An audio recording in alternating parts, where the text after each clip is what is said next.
So we're in Clovis, California. We just finished installing a Moen PosiTemp shower cartridge, tub shower cartridge. That's the 1222B. And what happened is they had a leak inside of this handle. You can see the scale built up on the bottom. And what happened as a result is this set screw corroded through. They tried to remove it, and of course it's stripped out.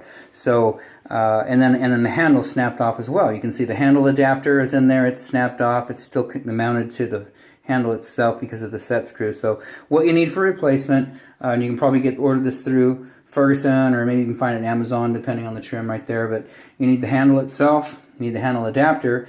The screw that mounts that adapter is sitting inside the cartridge right now. We put it back in there, but additionally you're going to need another set screw, and that's going to be Moen, and it's going to be very specific to these set screws. So I would call them first. Wherever you shop, whether you get it from Moen, I would try Moen first, because they're going to send you this stuff for free.